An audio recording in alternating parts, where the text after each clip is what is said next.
কোন পোশাক বেশি গুরুত্ব দেওয়া বলেন তো? সাদা পোশাক। ক্বালা রাসূলুল্লাহ সাল্লাল্লাহু আলাইহি ওয়াসাল্লাম ইলবাসু মিন সিয়াবিকুমুল বায়াদ। নবীজি বলেন পোশাকের মধ্যে সাদা পোশাকটা বেশি পরিধান করবা, পোশাকের মধ্যে সাদা পোশাকটা বেশি পরিধান করবা। অন্য পোশাককে আমি নাজায়েজ বলতেছি না, কিন্তু নবীজি বলেন সাদা পোশাক বেশি তোমরা পরিধান করবা। কেন? এটা সর্বোত্তম পোশাক। ওয়াকাফিনু ফিহা মাউতাকুম, আর তোমাদের মৃতদেরকেও সাদা পোশাকে কাফন দিবা। তাহলে বলেন তো, জীবিত যারা, নবী বলেন জীবিতরাও সাদা পোশাক পরে থাকবা, আর তোমাদের মধ্যে যারা মৃত তাদেরকেও সাদা পোশাকে কাফন পরিয়ে কবরে রাখবে। তাহলে জীবিতরা সাদা পোশাক, মৃতরাও সাদা পোশাক। জীবিতরা সাদা পোশাক কেন পরবে?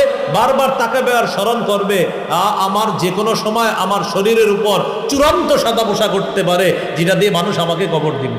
এই জন্য সাদা পোশাকে তাকাবেন আর মরণের কথা স্মরণ হবে যে আমি মারা গেলেও এই কালার দিবে জনগণ আমার।